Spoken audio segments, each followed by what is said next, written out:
This month on Images. Start 2017 by looking back. The 50th anniversary celebration continues, and Images relives moments from the college's history, from holiday traditions to scholarships to veteran support and more. All on this special edition of Images.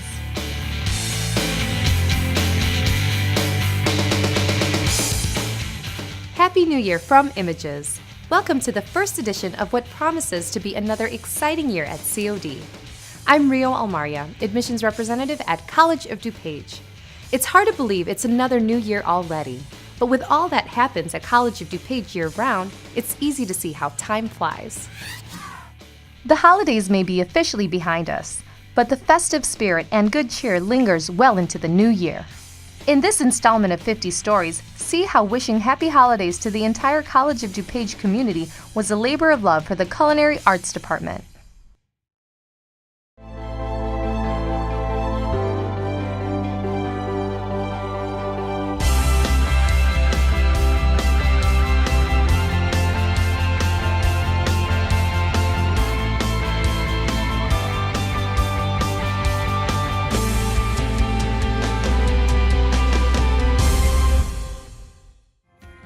In the fall of 1992, there was a dream that we would do something as a program for the college and the community. And the thought was, we're going to build a life-size gingerbread house. The best part was that it would involve every class. Every single student in the program would have a task. The baking program was in its infancy then. It had only been in existence for about a year. So all of this was an adventure. We had no idea what we were doing. We needed to find local sponsors to help us build the dream.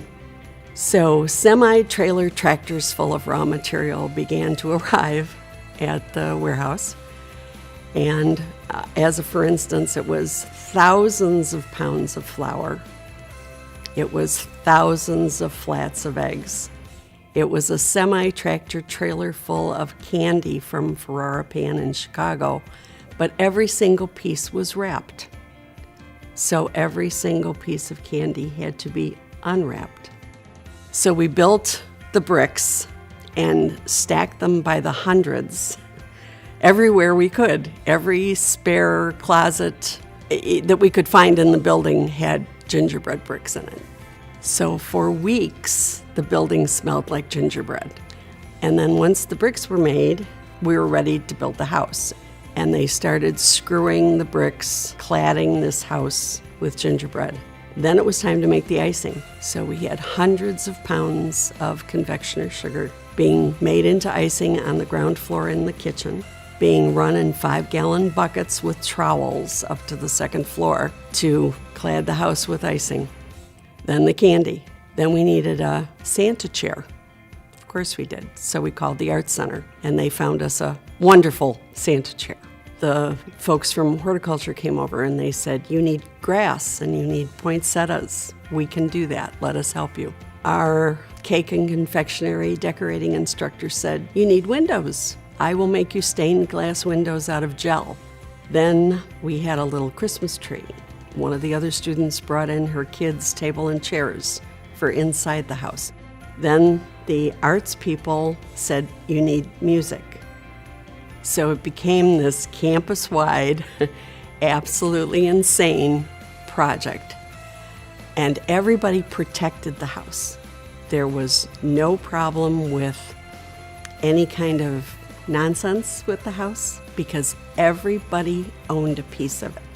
Every Sunday, a faculty member, wonderful guys, Al Engeldahl, Ron Jarek, and others, were Santa.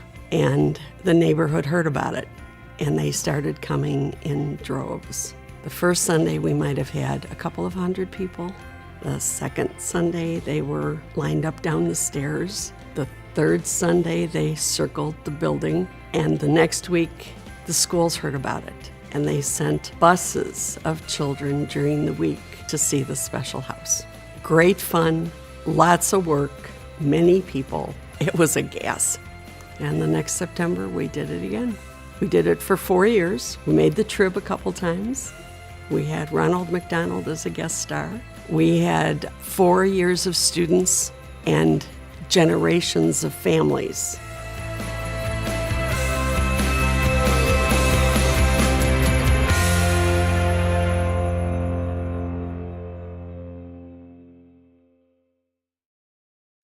From Vietnam vets attending college under the GI Bill to active duty military personnel, for 50 years, College of DuPage has been a leader in welcoming, supporting, and educating our nation's veterans, current service members, and reservists. The College of DuPage has done a good job regarding the veterans. We always had an office on staff. There was always somebody there. There was a real attempt to integrate returning soldiers from Vietnam.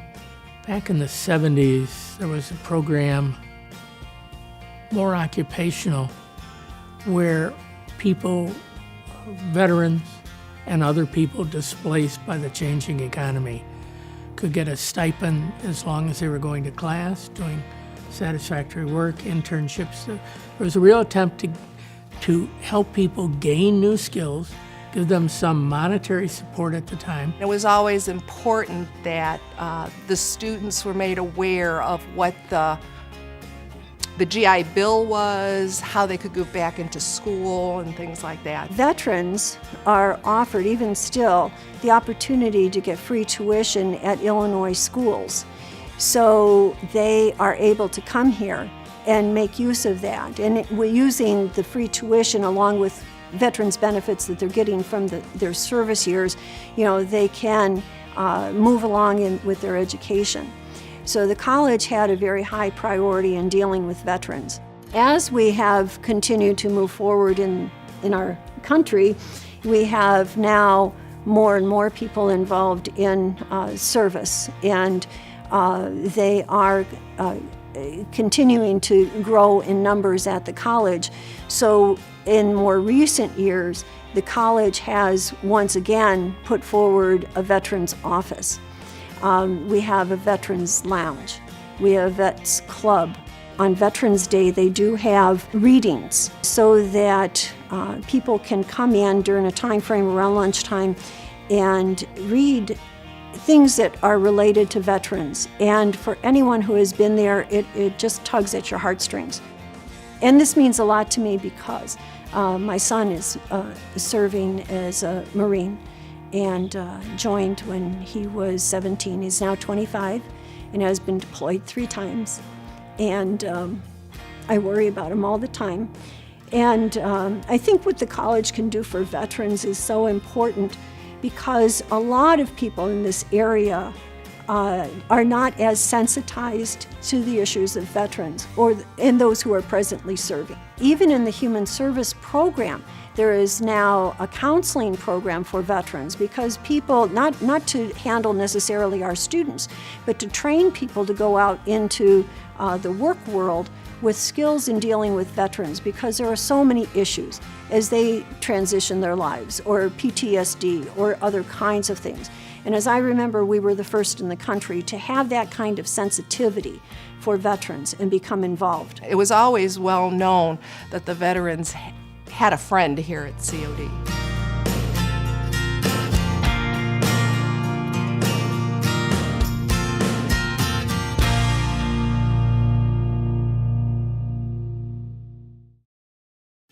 Dedicated employees are at the heart of all we do at College of DuPage. In our next story, even in the wake of a severe storm, it's business as usual for one resourceful and determined switchboard operator. It's funny to think back that phone calls had to come in to a main switchboard. There was a bad storm and a lot of the electricity and phone lines went down. So there was one line that they were able to get to come into the college to the switchboard. We could somehow call out, but calls couldn't come in. So we were working throughout the day, and I remember we were kind of looking in the hallway and kind of saw something go by really fast, and we weren't sure what it was, but we didn't really pay attention. So a little later in the afternoon, in our office comes the switchboard operator on her roller skates, hand delivering little pink messages of everybody's phone calls. And she was so much fun. She had the big hair from the 80s, big long hair, and I actually think her roller skates were real roller skates with the key. She came up with the idea herself because she couldn't figure out how was she going to get all these phone messages. And I mean, she had a stack, 50, 60 phone messages. She's like, there is no way I'm going to be able to get these to all the offices. So she came up with the idea of going home and bringing back her roller skates.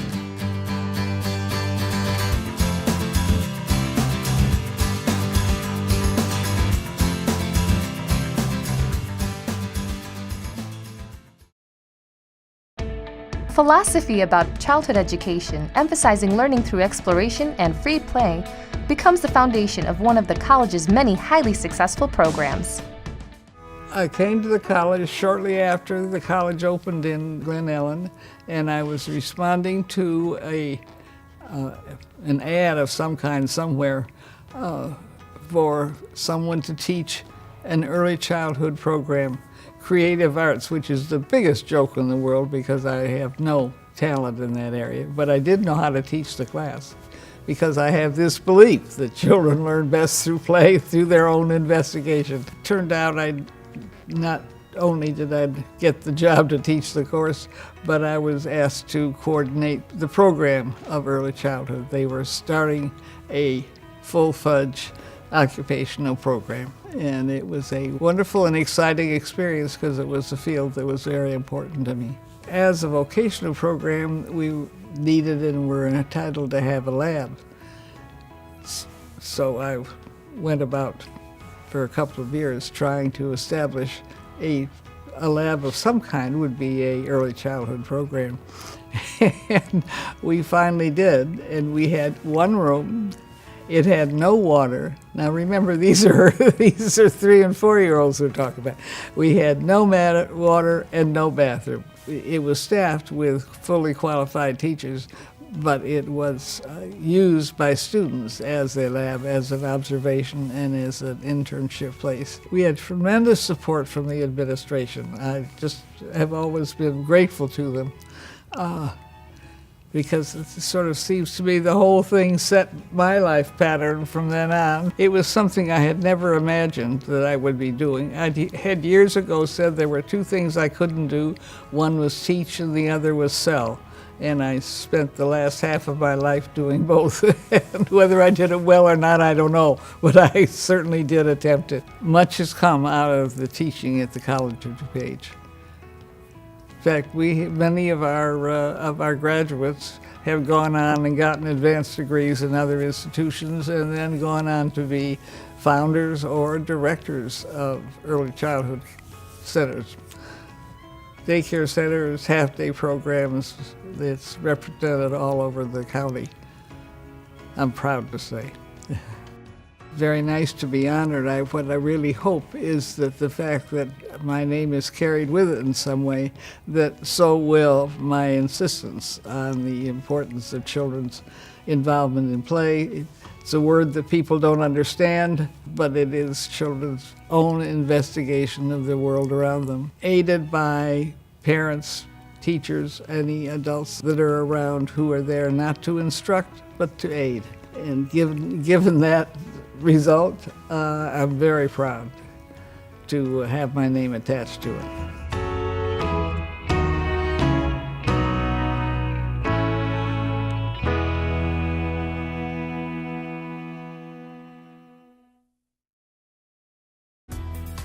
Providing affordable and accessible education has always been the responsibility of community colleges. The College of DuPage Foundation has been committed to changing people's lives through 50 years of support. The College of DuPage is celebrating its 50th anniversary, just as the College of DuPage Foundation is too. It was endemic when the college started that we find some way to be able to reach the students and reach the entire community. And many people needed scholarships, whether they were fresh out of high school, couldn't finish college, or never had gone to college at all. There are many, many students who would never go to school if there were not some help. And we know that the state of Illinois does offer scholarships and partial scholarships. And it's wonderful. But I have seen enough students drop out because they didn't have the total funding. Textbook scholarships were something that came in after a couple of years when we realized that some people who were winning a scholarship based totally on merit had already received some scholarships, but not enough that they could quit their job and go to school full time. Lots of students come here and they don't know what they're going to take. They need to have some funding just for the basic requirements. And maybe they're part-time students. They don't think they're eligible for assistance because maybe they already have a job. So it's important to look even at the small things. People can be so grateful for $250 because that means they can buy gas. They can pay for the bus to get here. They can buy a couple of textbooks and the notebooks they need. I mean, every little bit counts, and maybe you can get a transfer scholarship. That's another thing we started, was people would finish here and there was not a full-time job they could find with just a 2-year degree. And we went out to all of the state schools and tried to get them to offer transfer scholarships, even if that were only for textbooks. So we made a lot of inroads, a lot of connections throughout Illinois. The scholarship reception came about because of that need to bring the donors and the recipients together. The donors often wondered, who is it that my money is going to? At the same time, the recipients were wondering, wow, I wish I could meet this person to say thank you. I was the one in the middle who wrote the thank you letters to the donors and sent out the notifications to the winners. And I thought, these people need to meet each other. In order for scholarships to continue to come in, and in order for someone else to be inclined to offer one, you need to meet the student who received it. You need to put them together. And there was at first some trepidation that maybe you were breaching a silence, or somebody wanted to be anonymous. Well, that was perfectly respected. You could be anonymous if you wanted to, or the student might not want everybody to know that they needed money. So, we dealt with that of giving a student an opportunity to come to the reception and be recognized and to tell by a roving mic out loud just what it meant to them. Meanwhile, the person sitting on their left, who might be the donor, was really touched and knew firsthand what that need was and was probably tempted to even give two the next time. And so it was a pairing that worked. There was nothing to lose, but everything to gain.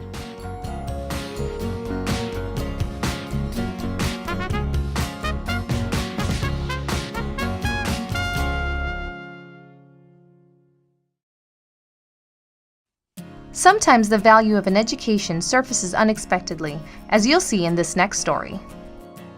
I also really enjoyed my humanities teaching, and I loved the fact that they required some liberal arts to get the 2-year certificate. And I have a fear now that people say, I didn't really need that course. I should have been taking more technical courses and gotten through college faster. But I'll tell you one story. I was teaching. I could teach a really good unit, I thought, on Impressionism. And Monet, of course, is one of the key people. And I had about a 32-year-old guy that sat in the back with kind of a big, tall guy and quiet, good student. And I had just finished that unit, and he had a job interview. So he said he went into this job interview, and this gentleman that he was interviewing with had all these paintings, probably reproductions, of course, of Monet. So he said, I just pointed at one. I said, I wonder what time of day he painted that one. And he says, you know about Monet? Oh yeah, we just had been doing it in school. He said, we talked for 15 minutes about Monet and Impressionism, and he said, I swear that's how I got the job. So you just don't know. Not all learning is essential, but you never know when it might be helpful. And that's what I think a liberal arts education does for people.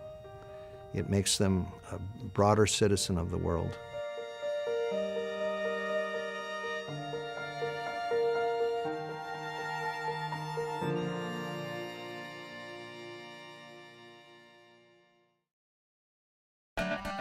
Next, 50 Years of Stories looks back at the growth of College of DuPage's culinary and hospitality program, accommodating the changing tastes of the community and students pursuing food service education and careers. Chicago is more or less situated in the breadbasket of the world. A lot of food is manufactured here. And plus the fact we have a tremendous amount of very fine restaurants here. My background came out of Tuskegee Institute, where I received my bachelor's degree. We had a very outstanding hotel and restaurant management program, and I explained that. And right away, Rod was a person, when you come up with an idea, it was the fact that this is something we should do, and when he would tell you quickly,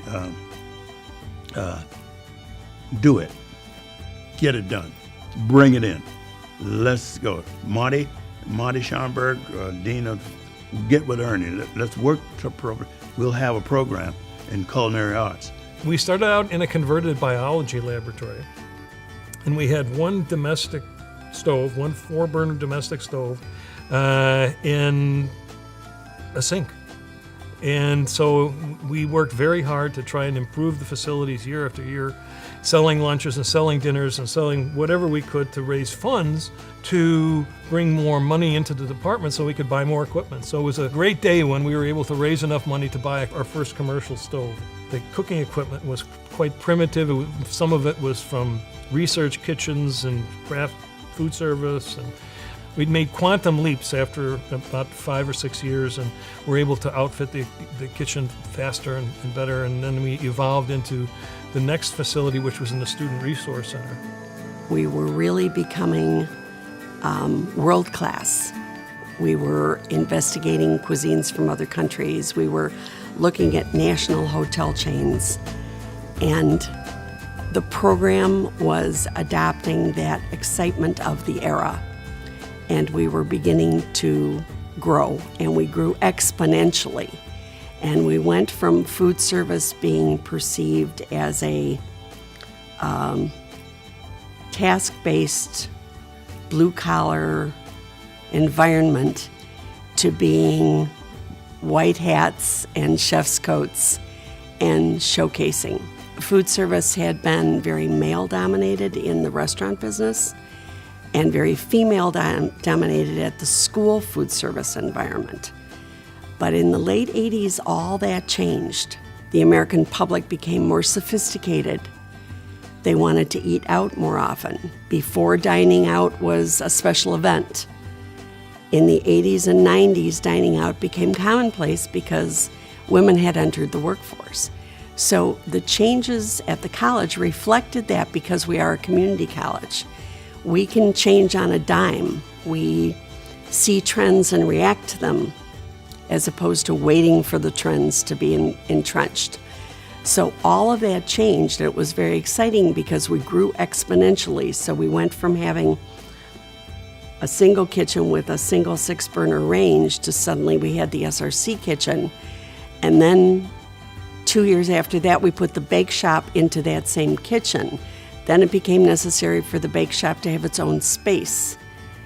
Then it became necessary for a market to be. So we went exponential growth, ba-boom, ba-boom, ba-boom, and then when this building became a possibility, the doors opened again.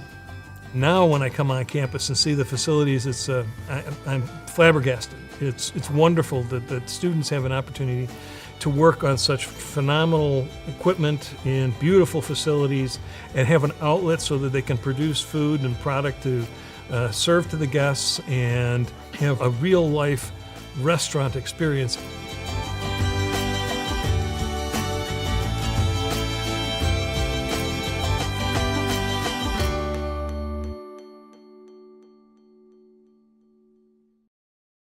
In our final story for this edition of Images, Taking a Chance hosting a premier dance company paves the way for the Mackinac Art Center to welcome a new tier of visiting performing artists and elevates the MAC status as a cultural gem of Chicagoland. In the early 90s, and remember, growth was exponential and we were going in new directions, but a huge opportunity presented itself. The American Ballet Theater, premier American ballet company, classical ballet, had always come into the city and played in the city proper, or often at the Auditorium Theater and those kinds of spaces. And this particular year, they didn't have a space available to themselves. But a board member of American Ballet Theater had sort of a vision. And so discussions started about could they bring a little bit smaller company and play at a new theater in Benton Harbor and play the Art Center in Glen Ellen. So we were at a booking conference, Jack Wiseman and I. We went to ABT and we met with their administration and talked through how this could work and how we could be a part of them having a presence in Chicago and then giving us a presence on the greater metropolitan landscape. And so we left the financial district and we walked probably 30 blocks back uptown and talked about how in the world we could do this. And ultimately, Jack came to the decision that it was too good an opportunity to pass up, that it would add to the profile of the MEC, that it would change the level of prestige in the public's eye, that it would get us great press and more people would know about us, all those outcomes. Not to mention, we would get to see ABT on our stage.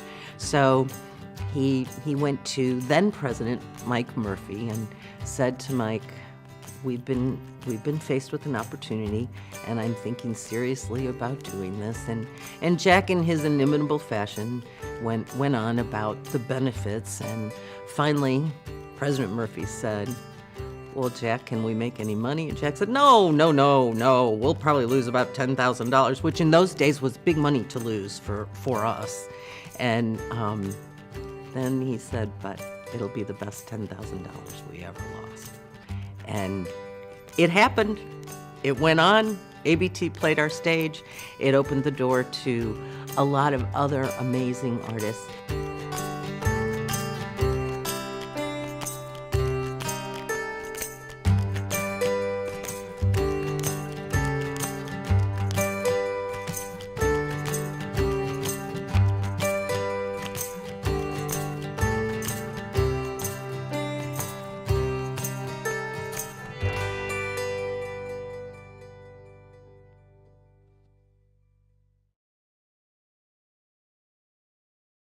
A lot sure has happened since College of DuPage opened its doors in 1967. And the clips you've just watched are only a small part of COD's story. Be sure to check out all the stories as they are released throughout the year, and stay on top of all of the exciting events the college is planning. That's all the time we have for this edition of Images. We hope you enjoyed this program from College of DuPage. Also, you can watch past episodes of Images on demand by visiting our website at cod.edu.